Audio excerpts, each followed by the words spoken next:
Que en aquellos días que salió un edicto de César Augusto para que todos se hicieran un censo de todo el mundo habitado. Este fue el primer censo que se levantó cuando Cirenio era gobernador de Siria, y todos se dirigían a inscribirse en el censo, cada uno a su ciudad.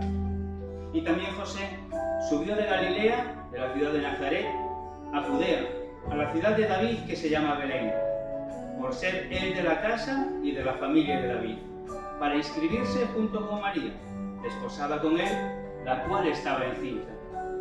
Y sucedió que mientras estaban ellos allí, se cumplieron los días de su alumbramiento. Y dio a luz a su hijo primogénito, lo envolvió en pañales y le acostó en un pesebre, porque no había lugar para ellos en el mesón. En la misma región había pastores que estaban en el campo, cuidando sus rebaños durante las vigilias de la noche. Y un ángel del Señor se les presentó, y la gloria del Señor los rodeó de resplandor, y tuvieron gran temor. Mas el ángel les dijo: no temáis, porque aquí os traigo buenas nuevas de gran gozo que será para todo el pueblo.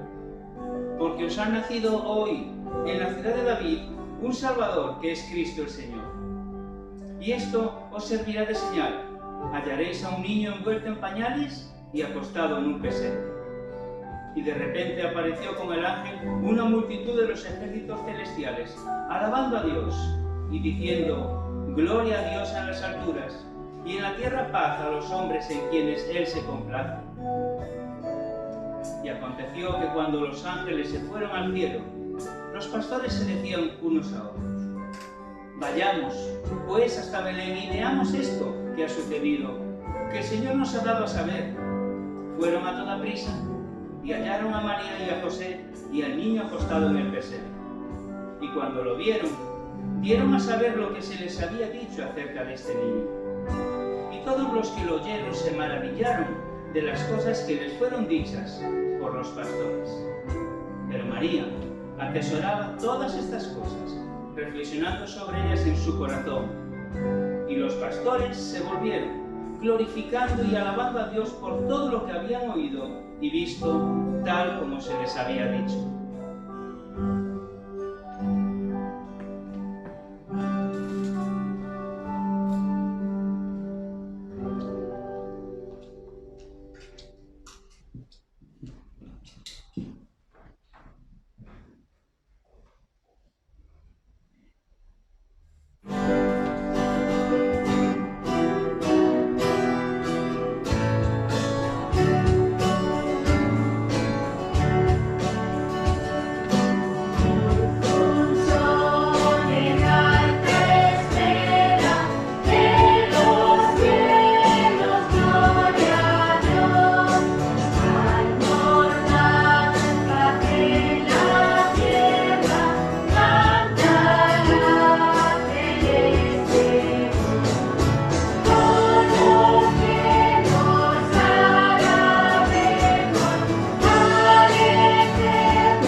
Jesús, a nuestro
Buenas noches. Hoy con gozo nos metemos en vuestras casas y aunque, como sabéis, estamos aquí en la iglesia, algunos de los hermanos, es nuestra reunión especial de Nochebuena y estamos celebrando una Nochebuena que no nos esperábamos. Si hace un año nos dijeran que tendríamos que celebrar la Navidad con una pandemia, con los confinamientos perimetrales y con restricciones y burbujas, no nos lo creeríamos. Y eran otro tipo de burbujas las que caracterizan estas fiestas, ¿verdad? Y aquí nos encontramos hoy, en medio de circunstancias extraordinarias que han marcado nuestras vidas en los últimos meses y que ahora están marcando la celebración de la Navidad. Y en todo esto, uno de los pensamientos positivos que ha surgido es el hecho de valorar lo que es más importante, ¿verdad? Parece que con todo esto hemos podido apreciar mucho mejor lo que teníamos. Más o menos todos hemos sido llevados a revisar nuestra escala de valores. Una escala de valores es la lista en la que se establece el orden de importancia de los valores que cada individuo o grupo social considere correctos. Y esta situación que estamos viviendo ha provocado que revisemos nuestros valores, que reconsideremos la importancia que ciertas cosas tienen en nuestra vida. La salud, las relaciones personales, la familia, la iglesia. Y quizás esta crisis global te está haciendo recapacitar en cuanto al valor que le dabas a ciertas cosas que quizás no tienen tanta importancia. O en cuanto al valor tan importante que tienen cosas que no estabas valorando. Y con todo esto llega la Navidad. Y aquí es donde sale a relucir la verdadera importancia de las cosas que rodean esta celebración. Nos estamos quizás lamentando y preocupando por no poder celebrar como solemos celebrar la Navidad. Pero creo que como creyentes, ninguna circunstancia debería afectar a nuestra escala de valores. Si nuestra escala de valores está determinada por la palabra viva y eterna de Dios, lo temporal no debería trastocar nuestros valores.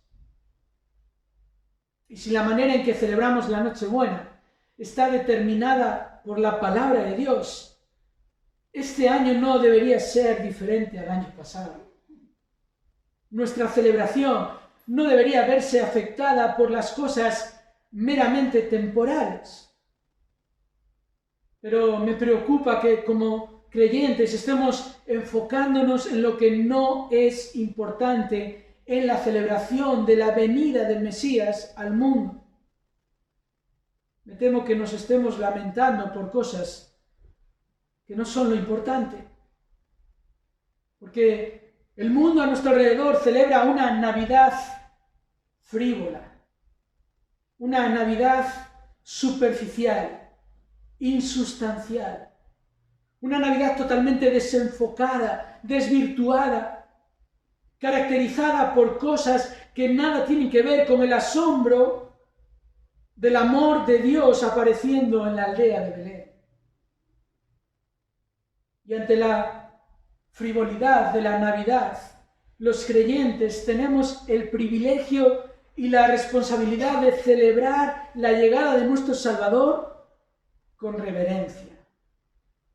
Tenemos la oportunidad de adorar a Jesús, de dar toda la gloria a Dios, el Dios que por su gran misericordia envió a su Hijo a un mundo sumido en tinieblas, la luz que nos trajo esperanza, el Salvador que nos trajo perdón, el Mesías que nos trajo paz para con Dios cuando éramos enemigos de Dios. Por eso hoy, a pocas horas de comenzar la celebración, quiero proponeros una reflexión verdaderamente navideña. Una reflexión bíblica que nos ayudará a comprobar si nuestra escala de valores es la adecuada.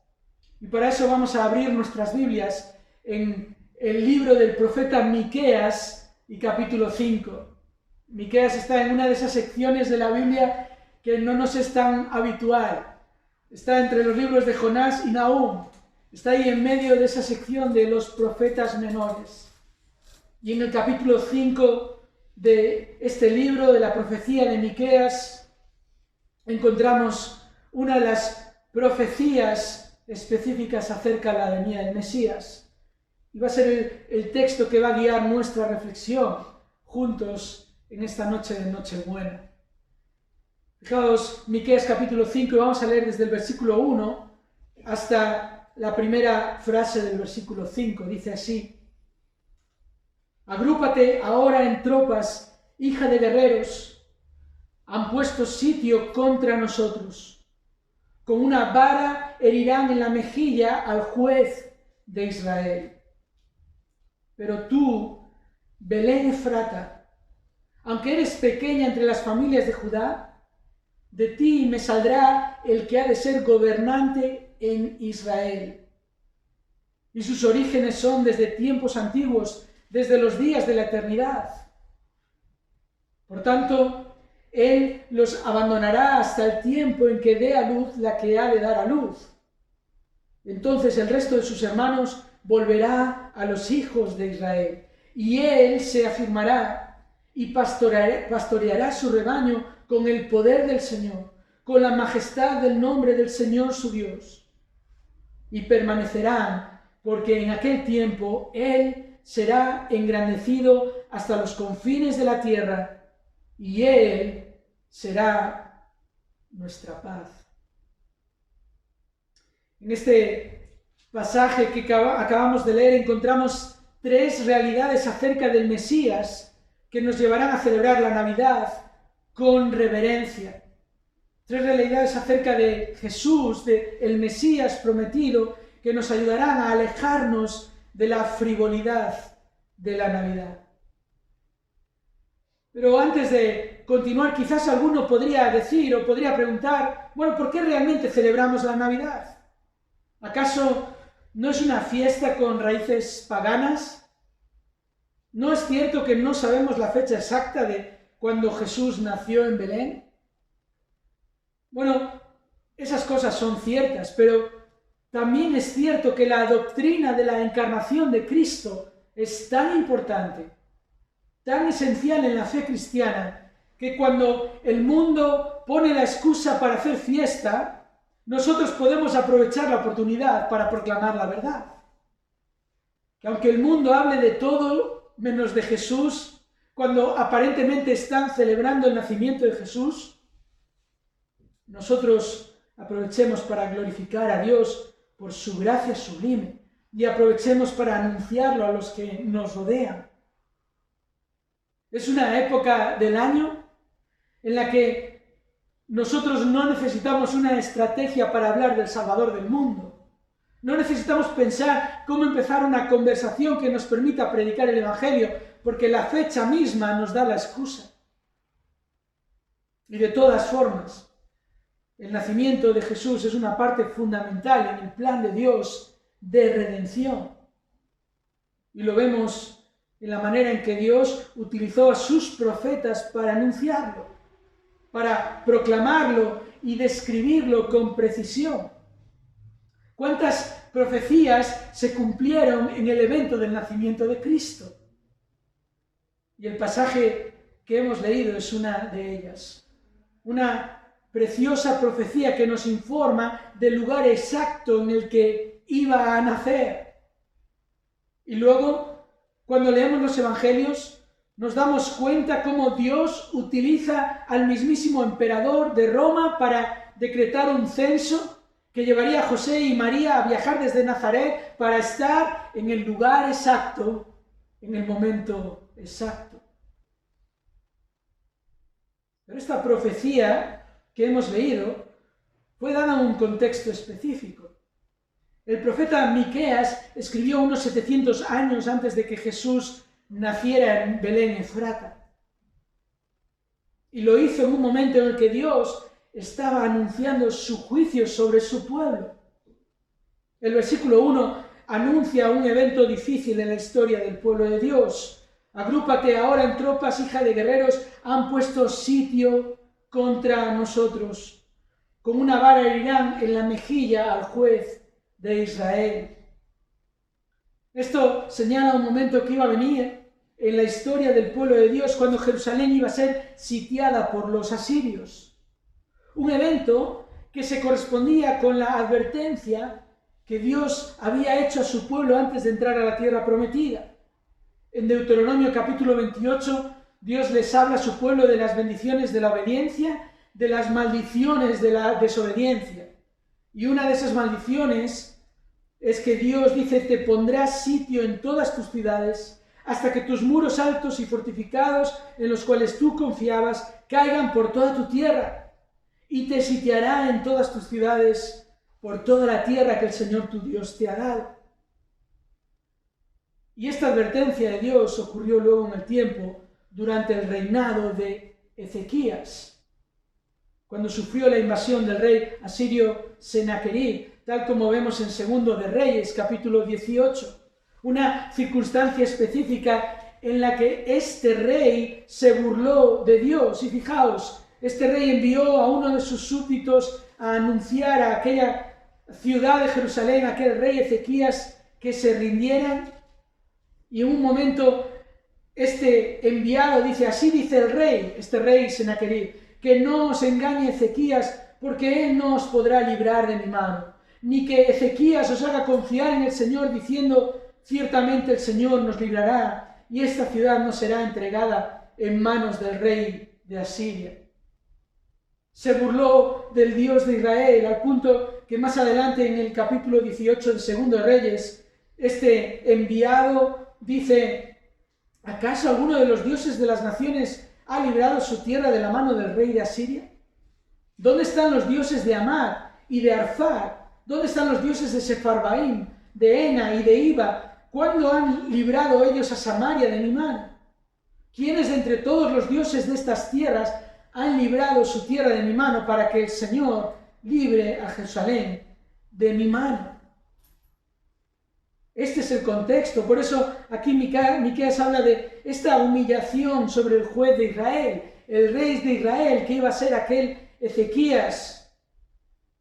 Y fijaos, precisamente cuando los hijos de Dios parecen estar más a merced de los reyes de este mundo, precisamente cuando Dios es más ignorado y menospreciado, es cuando Él anuncia a su pueblo el futuro reinado de su Mesías.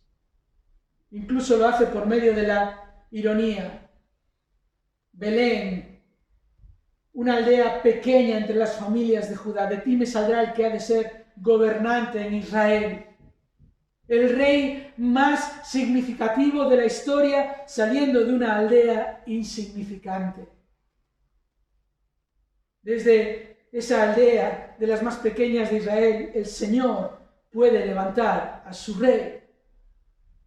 Y así como aquel pueblo necesitaba la promesa que les libraría de subestimar a su Dios, de no creerse que había alguien más poderoso que su Dios, así también nosotros hoy, en esta Nochebuena, necesitamos reflexionar acerca del Rey de Reyes, en este momento de la historia en el que Jesús es claramente menospreciado. Es menospreciado durante todo el año, pero aún más en el momento en que aparentemente se celebra su nacimiento. Para que nosotros no caigamos en la frivolidad de la Navidad, reflexionemos entonces en estas tres realidades acerca del Mesías que nos guiarán a la reverencia de la Navidad. La primera realidad precisamente la encontramos en el versículo 2 y es la realidad del recibimiento del Mesías. La realidad del recibimiento del Mesías.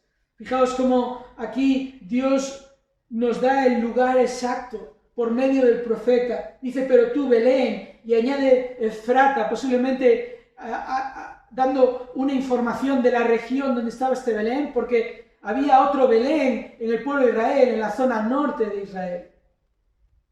No es en algún sitio.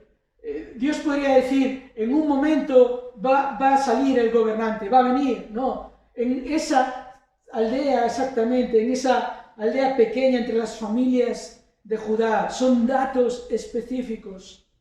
Dios, sin ningún temor a dar datos concretos, porque Él es el que dirige la historia. Y Él es quien por medio de su profeta, a aquellos que iban a estar sufriendo, les da esta promesa del gobernante de Israel. Un gobernante que deberían recibir con gozo, ¿verdad? El gobernante, el rey, aquel rey de quien nadie se iba a poder burlar.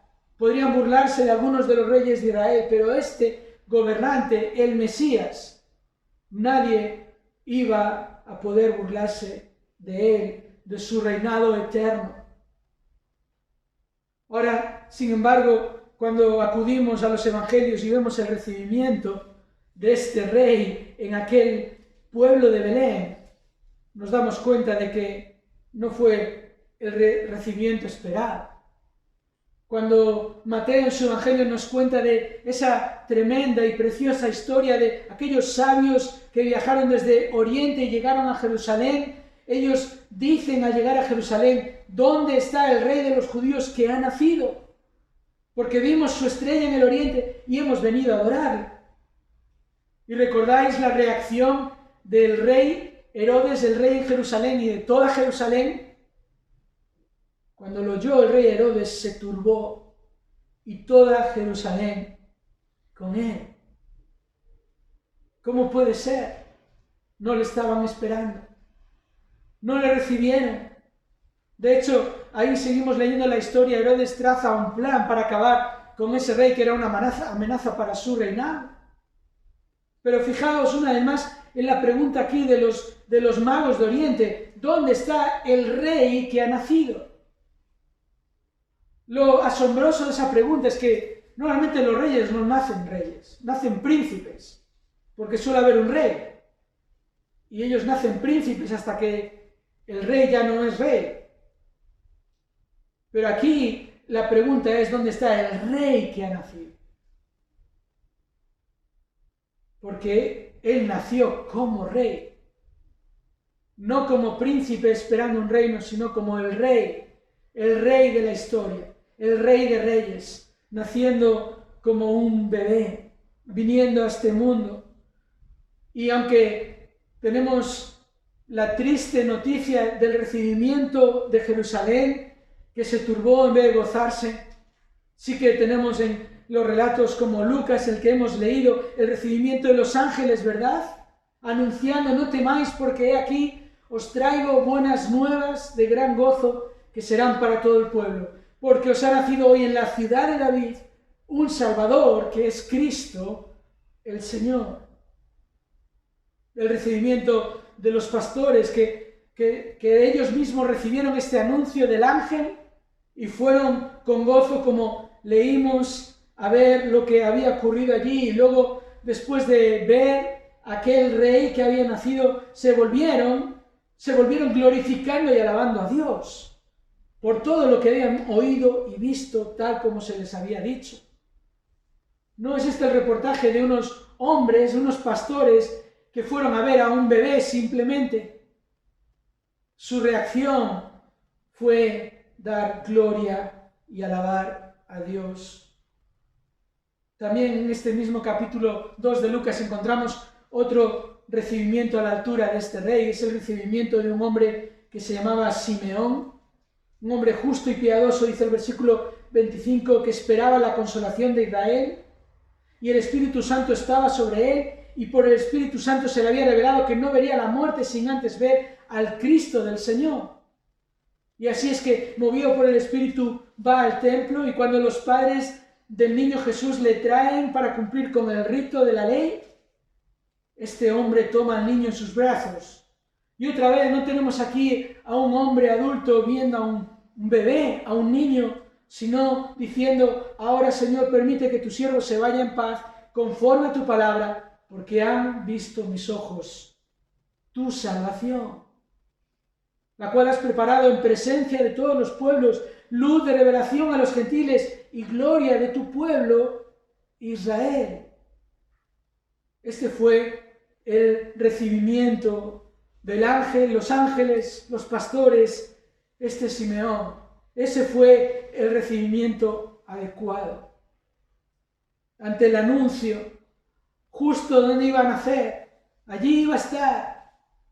Unos se turbaron, otros se gozaron y alabaron a Dios. Y queridos, al ver las luces de Navidad en este día, nuestra mente debería reflexionar en las tinieblas que rodeaban el nacimiento de Jesús. Qué pocos le esperaban, qué pocos le recibieron. Sin embargo, Él era el Rey que había venido para salvar a su pueblo de sus pecados, anunciado desde siglos antes. Y este recibimiento adecuado que hemos visto, aquellos sabios, aquellos pastores, aquel Simeón, este recibimiento adecuado es el que debería marcar nuestros pensamientos en esta celebración de la Nochebuena. No la idea de la dulzura de un bebé que ha nacido, sino la realidad del Rey eterno, el siempre existente Dios tomando la forma de hombre para liberarnos de la esclavitud del pecado. Porque que iba a salir, que iba a nacer en Belén, Efrata, se nos dice en la profecía, otra vez Miqueas 2, sus orígenes son desde tiempos antiguos, desde los días de la eternidad. Él nació como rey porque siempre ha sido rey. El siempre eterno Rey de Reyes. No es otro rey cualquiera, otro rey cuyo poder y reinado tienen una duración limitada.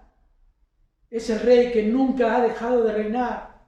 Y aunque su reino hoy en día aún no ha sido establecido definitivamente, Él es el rey que fue recibido por unos pocos.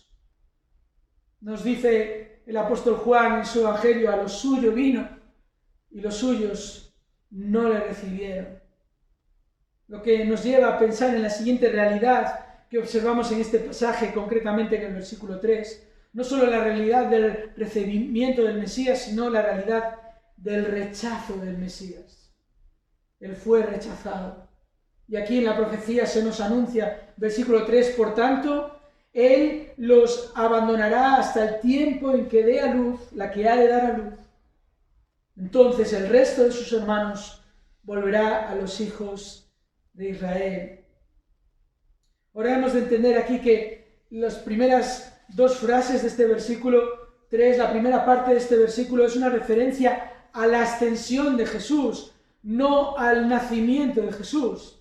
De hecho, es una referencia que apunta a los tiempos actuales en los que estamos ahora mismo, entre la primera venida del Señor Jesús, cuando vino y nació allí en Belén, a esa segunda venida que esperamos anunciada en la profecía. Ahora, ¿por qué es esto así? Bueno, primero porque, fijaos, dice el texto, Él los abandonará hasta el tiempo en que dé a luz la que ha de dar a luz. Y en la cronología del pasaje, aquí se nos muestra la venida del Señor, el nacimiento en esta Belén, y luego se nos habla de que va a dejar a su pueblo. Aquellos a los que ha venido, les va a dejar por un tiempo. Por lo tanto, aquí la cronología del pasaje apunta a que esto es un hecho posterior al nacimiento de Jesús. Claro, la duda viene con esta frase, la que dé a luz la que ha de dar a luz, ¿verdad? Hasta el tiempo en que dé a luz la que ha de dar a luz. Que podríamos pensar en María cuando dio a luz al Mesías. Sin embargo, esta es una referencia, es una ilustración más que apunta al tiempo que la Biblia describe como la tribulación en el futuro, en el que el pueblo de Israel va a sufrir de una manera especial el ataque del enemigo de Dios. Y fijaos, os leo para que veáis la correspondencia a Apocalipsis capítulo 12, donde se nos anuncia esto que va a ocurrir y donde se utiliza esta misma ilustración de dar a luz. Apocalipsis capítulo 12 y versículo 1 dice: y una gran señal apareció en el cielo, una mujer vestida del sol, con la luna debajo de sus pies y una corona de 12 estrellas sobre su cabeza. Estaba encinta y gritaba, estando de parto y con dolores de alumbramiento. Entonces apareció otra señal en el cielo. He aquí un gran dragón rojo que tenía 7 cabezas y 10 cuernos, y sobre sus cabezas había 7 diademas. Su cola arrastró la tercera parte de las estrellas del cielo y las arrojó sobre la tierra, y el dragón se paró delante de la mujer que estaba para dar a luz, a fin de devorar a su hijo cuando ella diera a luz.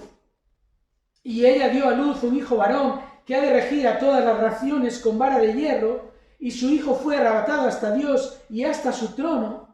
Y la mujer huyó al desierto, donde tenía un lugar preparado por Dios para ser sustentada allí por 1260 días. Y la profecía aquí, el apóstol Juan nos está señalando a ese tiempo en el que, de manera particular, el dragón rojo, Satanás, el diablo, como se nos describe también en este libro de Apocalipsis, va a perseguir a esa mujer que representa al pueblo de Israel. Sí, de donde vino el Mesías. Pero cuando Miqueas nos habla aquí de ese tiempo en el que la que dé a luz ha de dar a luz y el resto de sus hermanos volverá a los hijos de Israel, está apuntando a ese tiempo futuro que no ha llegado. Además, precisamente, el hecho de que en la segunda parte del versículo se nos hable de un retorno, el resto de sus hermanos volverá a los hijos de Israel, eso no ocurrió cuando Jesús nació en Belén. No hubo un volver, como se nos describe aquí, el resto de los hermanos a los hijos de Israel. Todo esto nos está apuntando al reinado futuro del Mesías, algo que también el profeta Isaías anunció en Isaías capítulo 10 y versículo 20. Dice: sucederá en aquel día que el remanente de Israel y los de la casa de Jacob que hayan escapado, y aquí escapado de esa tribulación, no volverán a apoyarse más en el que los hirió, sino que en verdad se apoyarán en el Señor, el Santo de Israel. Un remanente volverá, el remanente de Jacob, al Dios poderoso. Pues aunque tu pueblo, oh Israel, sea como la arena del mar, solo un remanente de él volverá. La destrucción está decidida, rebosando justicia. Hermanos, debemos entender que cuando el profeta está hablando aquí de este Mesías, este gobernante de Israel que va a abandonar a los suyos por un tiempo, se está refiriendo al rechazo del Mesías en su primera venida. Un rechazo que había sido profetizado, ¿verdad? Isaías 53, versículo 3, fue despreciado y desechado de los hombres, varón de dolores y experimentado en aflicción, y como uno de quien los hombres esconden el rostro, fue despreciado y no le estimamos. Un rechazo que, además de ser profetizado, fue luego plasmado en la cruz del Calvario, ¿verdad? El apóstol Juan, por ejemplo, en el capítulo 19 de su Evangelio, nos cuenta cómo en ese momento en el que Jesús estaba siendo juzgado por Pilato, Pilato les dice: he aquí vuestro rey. Juan 19, 14, y en el versículo 15, entonces ellos gritaron: fuera, fuera, crucifícale. Pilato les dijo: ¿he de crucificar a vuestro rey? Los principales sacerdotes respondieron: no tenemos más rey que el César. El rechazo del Mesías profetizado, plasmado, pero previsto también en el plan de Dios. Esto era parte del plan soberano de Dios. Pero esta es una realidad en la que debemos reflexionar. La festividad y la alegría que rodea la celebración de la Navidad no debería distraernos de la realidad de un mundo que ha rechazado a su Salvador. El rechazo actual es el que debería mover nuestros corazones a la compasión, a pensar que los que no tienen a Cristo están en tinieblas y andan en tinieblas y no saben a dónde van, no saben lo que les espera.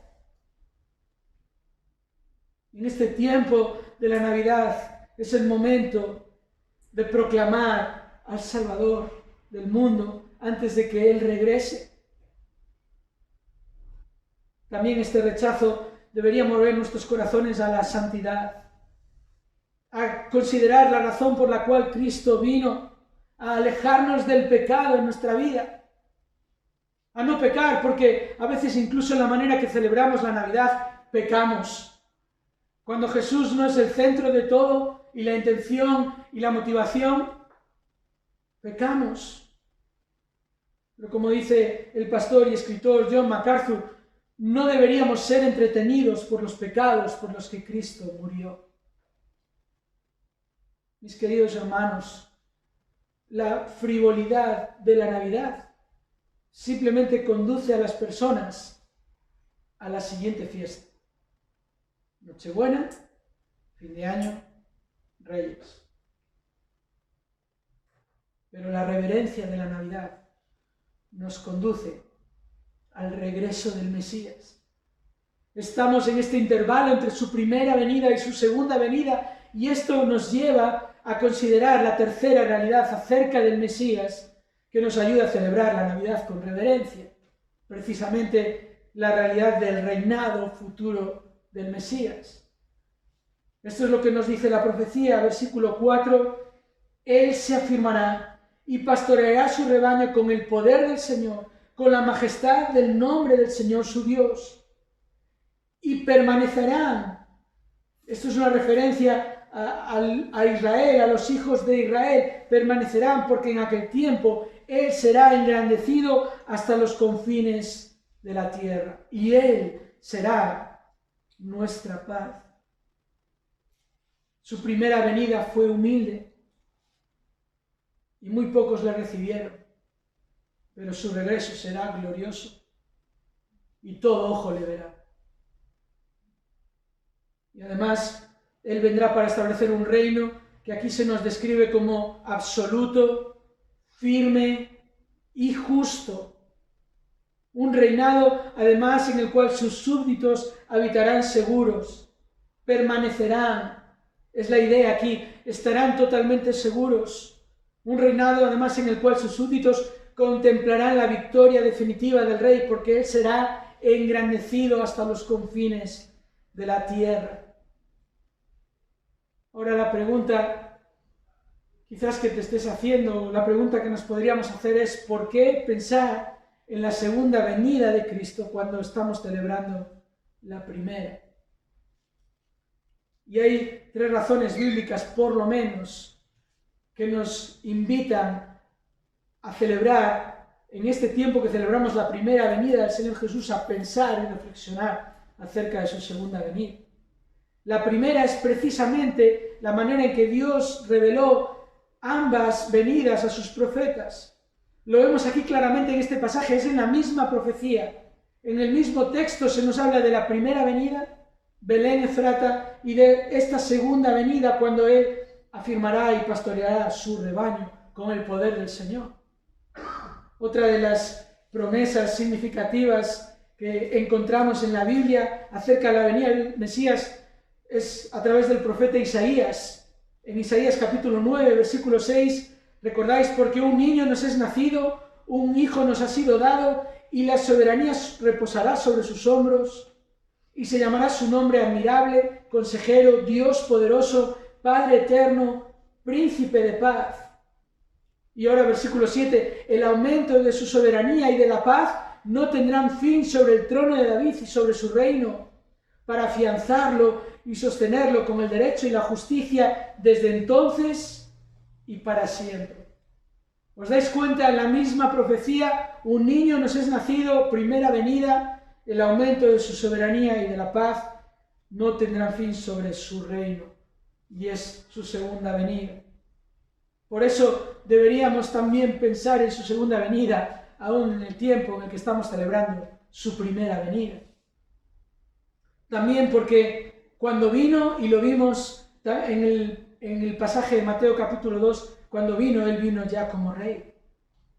Él no vino a ver si conseguía ser rey, Él vino como rey. Y como rey va a volver, y como nos recuerda el apóstol Pablo en Filipenses capítulo 2, el nombre de Jesús se doble toda rodilla de los que están en el cielo y en la tierra y debajo de la tierra, y toda lengua confiese que Jesucristo es Señor. Ese día está por venir. Un día toda rodilla se doblará y toda lengua reconocerá que Él es Señor, que Él es el Rey absoluto. Pero además deberíamos pensar en la segunda venida de Cristo cuando celebramos la primera, porque el resultado de ambas es paz. El resultado de ambas es paz. No una paz que podríamos entender de manera errónea, no una paz entre los hombres, en un sentido horizontal, sino una paz entre los hombres y Dios, en un sentido vertical. Esto es lo que anunciaron precisamente el ángel a los pastores en Lucas capítulo 2. En este pasaje, allí, cuando dicen gloria a Dios en las alturas y en la tierra paz entre los hombres en quienes Él se complace. No está hablando aquí de una paz social entre las personas, entre los seres humanos. Está hablando de esa paz que Dios provee por medio de su Hijo para sus enemigos. Como dice Jesús justo antes de ir a morir en la cruz, la paz os dejo, mi paz os doy. Como Pablo luego nos recuerda al escribir a los romanos en el capítulo 5, versículo 1, por tanto, habiendo sido justificados por la fe, tenemos paz para con Dios por medio de nuestro Señor Jesucristo.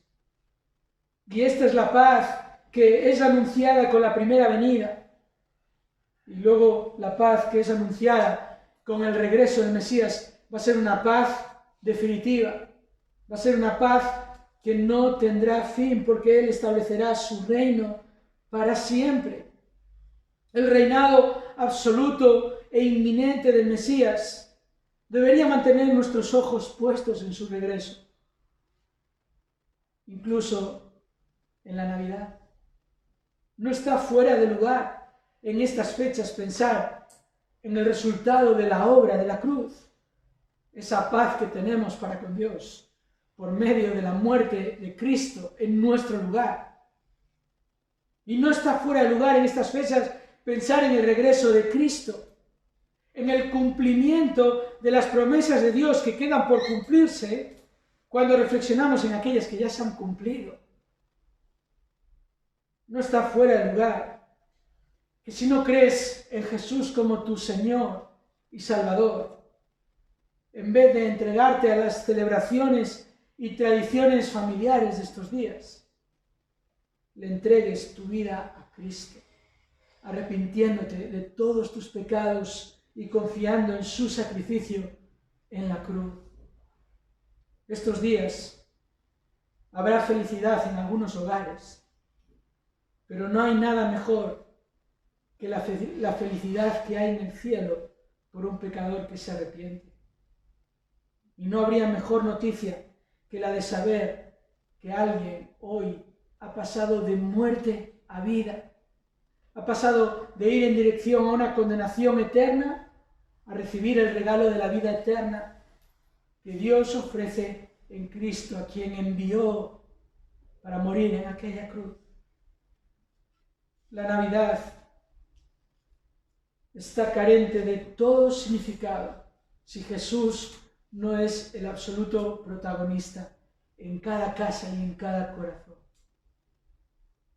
Por eso reflexionemos acerca de estas tres realidades: el recibimiento del Mesías, el recibimiento adecuado, darle gracias y darle gloria. Pensar también en el rechazo del Mesías, como tantos a nuestro alrededor le siguen rechazando. Cómo es nuestro privilegio y nuestra responsabilidad de proclamarlo a las personas a nuestro alrededor y la realidad del reinado absoluto del Mesías es lo que está por venir, es lo que viene. Y cuando nos acercamos ahora a la mesa de la Nochebuena, ¿qué es lo que va a marcar nuestros pensamientos? ¿Las personas que no están a la mesa? ¿O aquel que preside nuestras vidas? Cuando estemos celebrando esta Nochebuena de la manera que lo podamos celebrar, ¿qué es lo que va a mover nuestros corazones? ¿Todo lo que está pasando a nuestro alrededor? ¿Eso va a ser nuestras conversaciones? ¿O todos los que viven rechazando a Cristo a nuestro alrededor? Al pasar por esta época especial, estas fechas navideñas tan entrañables y a la vez tan llenas de distracciones, ¿en cuántas de nuestras casas se dirá: Señor, viniste una vez a la aldea insignificante de Belén Efrata? Ven otra vez para restablecer tu majestuoso reino de justicia y paz eterna. Ven, Señor Jesús. Aún estamos a tiempo de repensar nuestros planes para esta Nochebuena. Y que este año tan extraño, tan marcado por circunstancias excepcionales, que en este año sepamos dejar a un lado la frivolidad de la Navidad para adorar con toda reverencia al Rey de Reyes, aquel cuyos orígenes son desde la eternidad y que siendo Dios se hizo hombre para llevar nuestros pecados en la cruz, para vencer a la muerte por medio de su muerte y así proveer la paz con Dios. Aquel que siendo rechazado se fue para volver con la majestad del Señor su Dios y para ser engrandecido hasta los confines de la tierra. Gloria a Dios en las alturas y en la tierra paz entre los hombres en quienes Él se complace. Padre, te damos gracias por poder reflexionar acerca de estas cosas y queremos pedirte que realmente tú nos ayudes en esta noche tan especial y ante esta situación tan compleja y que no esperábamos y que no quisiéramos. Ayúdanos, Señor, a estar con nuestras mentes y nuestros pensamientos puestos en lo importante, puestos en Cristo, puestos en tus promesas. Que, Señor, no nos lamentemos por lo que quizás no podemos hacer, que nos gusta hacer estos días. Lamentémonos por aquellos que aún viven sin Cristo. Y, Señor, ayúdanos a que realmente el gozo que sintamos estos días no venga de las circunstancias, sino que vengan de la obra que Cristo hizo al venir a la cruz, al venir a este mundo y venir, luego ir a la cruz, y aún lo que Él está por hacer. Señor, estas son fechas en las que precisamente todo lo que sucede a nuestro alrededor hace que la celebración dependa de si ha sido un buen año o si ha sido un mal año. Y mucho gira en torno a quién falta en la mesa. Ayúdanos, Señor, para que no perdamos de vista que lo importante es quién preside la mesa y nuestras vidas. Aquel a quien amamos y aquel a quien adoramos, aquel que un día será engrandecido en toda la tierra. Ayúdanos, Señor, y bendícenos. Danos el gozo de reflexionar en cuanto a esta salvación. Y si alguna persona que ha estado escuchando, Señor, aún no ha creído en Cristo, te pido que tú hagas esa obra preciosa de salvación para que se acerquen a Cristo en humildad, en arrepentimiento y en toda confianza, porque Él es el Salvador que vino a salvar a su pueblo de sus pecados. Te lo pedimos agradecidos en el nombre de Jesús. Amén.